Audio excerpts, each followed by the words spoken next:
जब भी आप नया इन्वर्टर इंस्टॉल करेंगे या दो इन्वर्टर्स को पैरेलल करेंगे वो अपना मोड चेंज करेगा। इन्वर्टर्स के अंदर भी आपने ये देखा होगा, आपके इन्वर्टर के ऊपर ये फॉल्ट कोड आता है। F18 का एरर है, ये बेसिकली एसी ओवर करंट का एरर है जो कि इन्वर्टर के हार्डवेयर साइड से आता है। जब भी F18 आपको नजर आए कि सबसे पहले तो आपने अपना लोड कम करना है। F29 जो एरर है ये पैरेलल सिस्टम स्टॉप का एरर है। आपके इन्वर्टर्स के जो फर्मवेयर हैं, सॉफ्टवेयर, वो सेम टू सेम होने चाहिए, इनमें डिफरेंस नहीं होना चाहिए।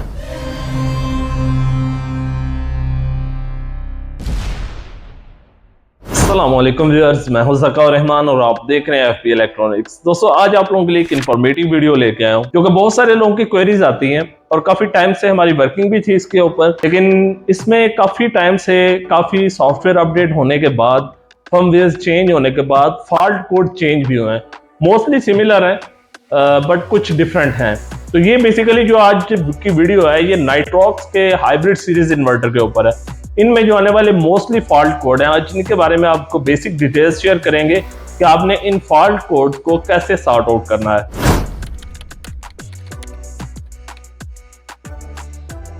तो दोस्तों, अगर नाइट्रॉक्स में आने वाले फॉल्ट्स के ऊपर सबसे पहले फॉल्ट F13 के बारे में बात कर लीजिए। अब ये F13 एरर है, ये आपको नए इन्वर्टर के इंस्टॉलेशन पे या दो इन्वर्टर्स को जब आप पैरेलल में करते हैं तो तब ये आपको अलार्म नजर आता है, ये फॉल्ट कोड नजर आता है F13। बेसिकली ये ग्रिड मोड चेंज होने का अलार्म है, इसको फॉल्ट नहीं कहा जाता। कि जब भी आप नया इन्वर्टर इंस्टॉल करेंगे या दो इन्वर्टर्स को पैरेलल करेंगे वो अपना मोड चेंज करेगा, तब वो आपको अलार्म करेगा कि वो अपना मोड चेंज कर रहा है, जिस कंडीशन में वो F13 का अलार्म आपको शो करेगा। दूसरे नंबर पे इस पे आ जाता है F18 का एरर। अब ये एक एरर है और एक फॉल्ट भी है और अलार्म भी है, इसके ऊपर तीनों कंडीशंस अप्लाई होती हैं।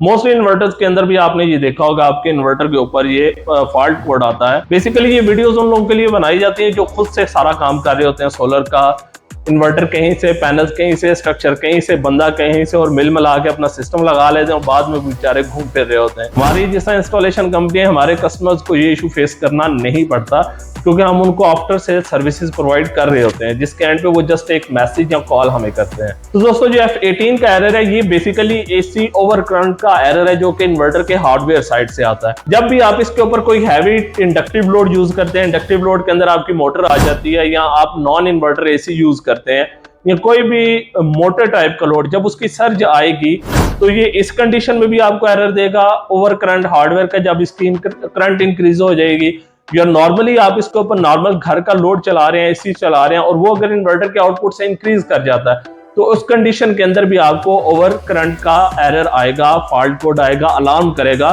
कि ये इस कंडीशन में आ रहा है। तो इस सूरत में आपने करना ये होता है कि सबसे पहले तो आपने अपना लोड कम करना है। जब भी F18 आपको नजर आए सबसे पहले लोड कम करें। अगर इन्वर्टर नॉर्मल नहीं हो रहा, क्योंकि नाइट्रॉक्स है 5 से 7 मिनट ये नॉर्मल होने में लाजमी लेता है, ये चीज आपने हमेशा याद रखनी है। नाइट्रॉक्स में जब भी कोई अलार्म आए, कोई फॉल्ट कोड आए, तो आपको वो चीज रिकवर करने के लिए 5 से 7 मिनट इन्वर्टर लेता है।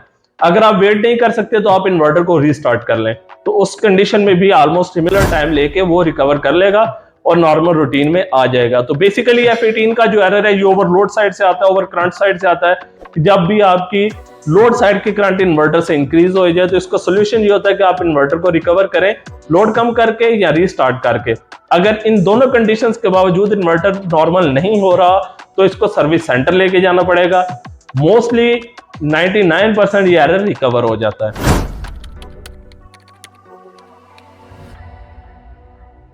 इसके बाद आपका एरर आ जाता है जी F20 का। F20 का जो एरर आता है वो DC ओवर करंट का एरर आता है। अब DC ओवर करंट का एरर डिफरेंट कंडीशंस में आ रहा होता है। मिसाल के तौर पे जब भी आप कोई नया इन्वर्टर लगाते हैं और उसको स्विच ऑन करते हैं, स्पेशली कुछ लिथियम बैटरीज ऐसी होती हैं जिनकी कम्युनिकेशन नहीं होती, जिनमें कैन पोर्ट नहीं होती, नाइट्रॉक्स के साथ जब आप लगा रहे होते हैं तो आप उसको स्विच करते हैं। या मोस्टली पैरेलल यूनिट्स को जब आप सिंगल बैटरी बैंक के ऊपर इंस्टॉल कर रहे होते हैं तो आप इन्वर्टर को जैसे ऑन करते हैं तो F20 का अलार्म शो करना शुरू कर देता है। मींस के इनिशियल स्टार्ट के ऊपर ये आपको अलार्म करता है DC ओवर करंट का। DC ओवर करंट किस कंडीशन में आती है? यहाँ तो कोई भी नया इन्वर्टर आप लोअर एम्पेयर साइड का जो भी बैटरी बैंक यूज करते हैं, 100 एम्पेयर की बैटरी लगा लेते हैं ट्यूबलर या लेड एसिड में, या सिंगल लिथियम बैटरी छोटे साइज में, जिसमें आजकल 24 एम्पेयर की, 40 एम्पेयर की लिथियम बैटरी चल रही हैं, तो इस टाइप की बैटरीज के साथ भी ये आपको अलार्म शो करेगा F20 का, या जहां पे आपने पैरेलल में इन्वर्टर लगाए हो। ये मोस्टली इशू आपको पैरेलल साइड इन्वर्टर्स में भी नजर आता है। तो जब आप पैरेलल इन्वर्टर्स को ऑन करते हैं, तो जब वो एक सिंगल बैटरी के ऊपर ऑन होगा तो मोस्टली ये तब डीसी ओवर करंट का फॉल्ट देके इन्वर्टर अलार्म में चला जाएगा। इसका सिंपल सोल्यूशन ये होता है कि अगर तो सिंगल इन्वर्टर उसको रिस्टार्ट करे, रिस्टार्ट करने पे वो रिकवर हो जाएगा, या आप उसकी स्विचिंग करवा लें बैटरी साइड के, तो फ्लिप करवा के रिस्टार्ट करवा लें, या ओवरऑल सिस्टम को रिस्टार्ट कर लें। और इसके अलावा जो पैरेलल वाला इशू है, पैरेलल इन्वर्टर्स में जब ये इशू आएगा तो आपने 1 बाय 1 इन्वर्टर्स को ऑन करना है। नॉर्मली तो ये इशू होता नहीं है, लेकिन अगर ये इशू आप फेस करें तो उसका सोल्यूशन ये होता है कि आप उसको या तो बैटरी बैंक मल्टीपल लगा के इनिशियली उसको ऑन करवा लें। जब वो एक दफा रनिंग में आ जाएगा, उसके कैपेसिटर बैंक चार्ज हो जाएंगे इन्वर्टर के, तो देन ये फॉल्ट या अलार्म आपको शो नहीं करेगा। इसके बाद इसमें आ जाता है F23 का एरर। F23 इसका जो है ना वो ग्राउंड फॉल्ट का एरर है। अब ग्राउंड फॉल्ट काफी कंडीशंस की वजह से आता है। अब कौन कौन सी कंडीशंस हैं? अगर आपके सोलर पैनल्स की जो वायर सप्लाई वायर आ रही है, जिसमें करंट सोलर पैनल्स का इन्वर्टर को मिल रहा होता है, वो कहीं से उसको अर्थ मिल रहा हो, तब ये आपको अलार्म शो करेगा। आपकी इनपुट आउटपुट की वायर को कहीं से जो एसी सप्लाई की है, हैवी लोड, लाइट लोड, इनमें से किसी वायर को अर्थ मिल रहा हो, तब ये एरर शो करेगा। या अगर आपने बैटरी कहीं अर्थ की हुई है और बैटरी की वायर कहीं लग रही है, मतलब जितनी भी सप्लाईज आपके इन्वर्टर के साथ कनेक्ट है, उन सप्लाईज में से कहीं भी उनके साथ अर्थ इन्वॉल्व हो रहा हो, तो ये आपको तब वो अलार्म देता है। अब इस कंडीशन में होता क्या है, आपने 1 बाय 1 स्विच ऑफ करना है। सबसे पहले तो ये सोलर की वजह से आता है। सोलर को स्विच ऑफ कर दें, उसका वेट करें या उसको रिस्टार्ट करें। नॉर्मल हो जाता है तो आप अपने सोलर साइड का फॉल्ट ट्रैक आउट करें कि आपको सोलर पैनल्स को कहां से अर्थ मिल रहा है। ये आपने चेक करना है या टेस्ट करना है, या आप अपने इंस्टॉलर से ये कह सकते हैं तो भाई सोलर की वायर में अर्थ आ रहा है कहीं से, वो चेक करो। सारी वायर को ट्रैक आउट करेंगे तो आपको इशू मिल जाएगा। अगर सोलर से करने से नहीं आता तो फिर 1 बाय 1 एसी सप्लाईज को आप इस तरह चेक करके इसको रिकवर कर सकते हैं। अगर इन सारी कंडीशंस के बावजूद ये काम नहीं कर रहा, तो देन इसको आपको सर्विस सेंटर लेके जाना पड़ेगा। इन्वर्टर के अंदर से हार्डवेयर डैमेज हो चुका है, इस वजह से आपको हार्डवेयर की रिकवरी के लिए वहां लेके जाना पड़ेगा। इसके बाद एक एरर आ जाता है F29 का। F29 जो एरर है, ये पैरेलल सिस्टम स्टॉप का एरर है, पैरेलल सिस्टम कैन फेल का। मोस्टली जब आपने ये देखा होगा पैरेलल सिस्टम से, स्पेशली इंस्टॉलर हजरात के लिए ये पॉइंट है, जब हम लोग ये सिस्टम लगा रहे होते हैं तो अगर हमारी कम्युनिकेशन केबल्स जो इन्वर्टर्स को पैरेलल कम्युनिकेट करने के लिए यूज होती हैं, वो अगर अपने एक्यूरेट पॉइंट्स के ऊपर पैरेलल ए और पैरेलल बी इस तरह के जो पॉइंट्स बने होते हैं एक्यूरेट नहीं, वो आपके कम्युनिकेशन पॉइंट्स के ऊपर वायर्स लगी हुई, तो ये आपका पैरेलल कैन सिस्टम फेल का एरर दे देगा। पहली चीज तो ये हो जाती है। दूसरे नंबर पे ये एरर कब आएगा, जब आपके सिस्टम का फर्मवेयर मैच ना हो। मिसाल के तौर पे आप 2 इन्वर्टर्स को पैरेलल कर रहे हैं या 3 को कर रहे हैं, तो आपके इन्वर्टर्स के जो फर्मवेयर हैं, सॉफ्टवेयर में, वो सेम टू सेम होने चाहिए, इनमें डिफरेंस नहीं होना चाहिए, तब ये एरर नहीं आएगा। ये 2 कंडीशन पे आता है F29, एक तो कम्युनिकेशन गलत हो रही हो या आपका फर्मवेयर जो है ना वो सेम ना हो इन्वर्टर्स का। तो जब भी इन्वर्टर्स को पैरेलल करना हो तो एक तो उनके जो कम्युनिकेशन पोर्ट्स हैं उनके कनेक्शन एक्यूरेट होने चाहिए, और दूसरा इनके फर्मवेयर भी सेम होने चाहिए।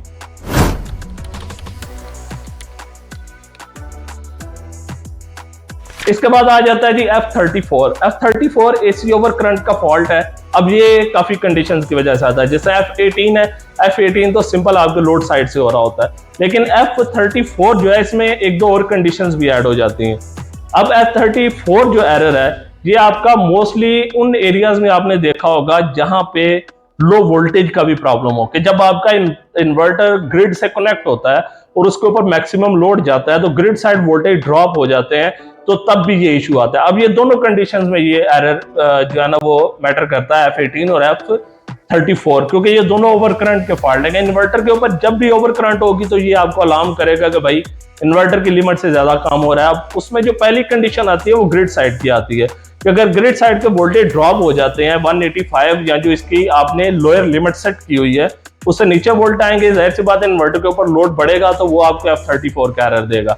पहली कंडीशन तो ये है कि आप अपने ग्रिड साइड को स्टेबल करें, क्योंकि ये चीज आपने लाजमी चेक करनी है। जब भी F34 या F18 का एरर है तो आपने ग्रिड के वोल्टेज लाजमी चेक करने हैं और वो लोड पे चेक करने हैं। मोस्टली लोग मिसअंडरस्टैंड कर रहे होते हैं या इंस्टॉलर मिसअंडरस्टैंड कर रहे होते हैं कि जब आपका ग्रिड कनेक्ट होता है उसके ऊपर लोड जाता है मैक्सिमम, तो ये एरर देके अलार्म देके उसको डिस्कनेक्ट कर देता है, तो वापस उन्हीं वोल्टेज पे चले जाते हैं।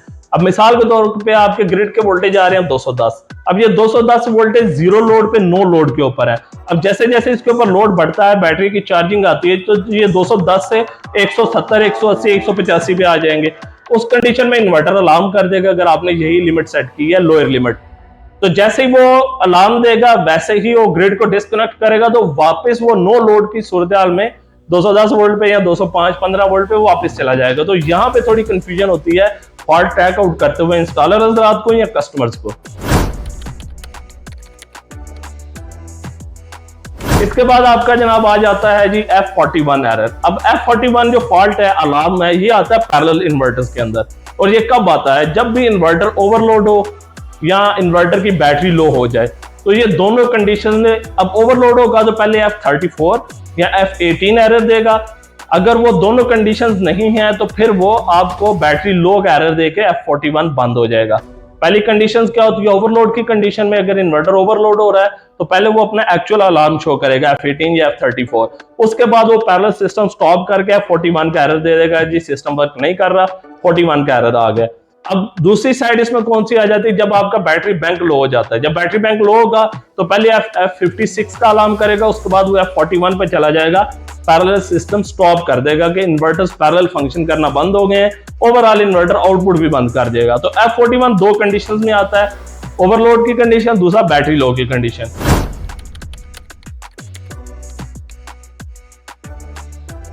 इसके बाद आ जाता है जी आपका F51। अब जो F51 एरर है ये आता है बैटरी सेंसर की वजह से। हम तो बहुत कम बैटरी सेंसर लगाते हैं, उसकी रीजन ये होती है कि बैटरी जो लेड एसिड बैटरी होती है, इसके ऊपर जब पानी डाल रहे होते हैं तो इसका जो तेजाब होता है वो उसके ऊपर सेंसर के ऊपर इफेक्टिव हो रहा होता है। कुछ लोग टेप से लगाते हैं, कुछ डबल टेप से लगा देते हैं, कोई ना कोई हर बंदा अपना फार्मूला चला रहा होता है बैटरी सेंसर को बैटरी के ऊपर फिक्स करने के लिए।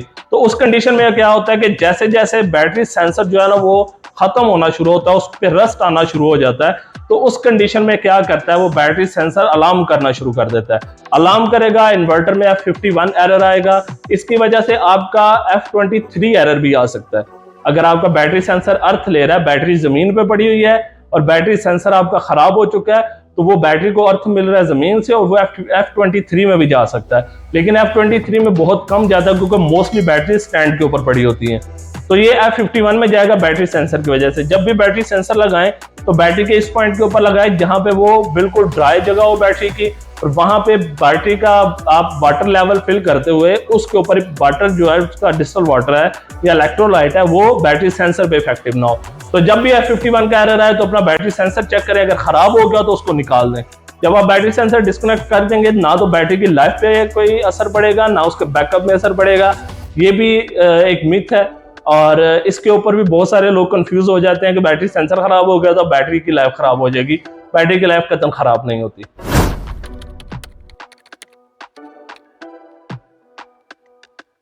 इसके बाद आपका एरर आ जाता है जनाब F56 का। F56 बेसिकली बैटरी लो का एरर है।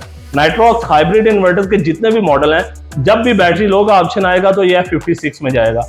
अब बैटरी लो काफी कंडीशंस की वजह से होती है। कौन कौन सी कंडीशंस आ जाती है? अब ट्यूबलर बैटरी अगर लगी हुई है वो तो नॉर्मल लोड को लो डिस्चार्ज रेट के ऊपर, यानी कि पंखे लाइटें चलाने के लिए बैटरी बनी हुई है। तो उस कंडीशन में वो क्या होगा कि अगर तो लॉन्ग टाइम बैकअप के बाद जाके वो बैटरी F56 पे जा रही है तो कोई इशू नहीं, बैटरी लो होगी। अगर इनिशियल स्टेज के ऊपर ही वो आपका F56 में ले गई है तो आपने सबसे पहले अपने बैटरी पैरामीटर्स चेक करने हैं। बैटरी पैरामीटर में एक लो बैटरी होता है, एक शट डाउन होता है और एक रीस्टार्ट होता है। जब भी ट्यूबलर बैटरी लगाएं तो इनकी पोजीशन सेम रखें जहां पे आप बैटरी बैंक बंद करवाना चाहते हैं। इनके अंदर डिफरेंस नहीं होना चाहिए, सेम पॉइंट पे होना चाहिए। जब आप लिथियम लगा रहे हैं तब आप उस लिथियम के मुताबिक रखेंगे, ड्राई बैटरी लगा रहे हैं तो ड्राई बैटरी के मुताबिक रखेंगे। तो जब आप नॉर्मल बैटरी ट्यूबलर या लेड एसिड के ऊपर हाई टार्क लोड डालेंगे, उस कंडीशन में बैटरी जल्दी अपने वोल्टेज ड्रॉप करेगी, तब ये F56 का एरर आ जाता है क्योंकि बैटरी लो हो जाती है। तो ये कंडीशन एक नॉर्मल तो ये बैटरी लो का एरर होता है, लेकिन साथ ही जो हैवी लोड का या टॉर्क लोड जो बैटरी के ऊपर इफेक्टिव हो रहा होता है, ये आपके समझाने के लिए है।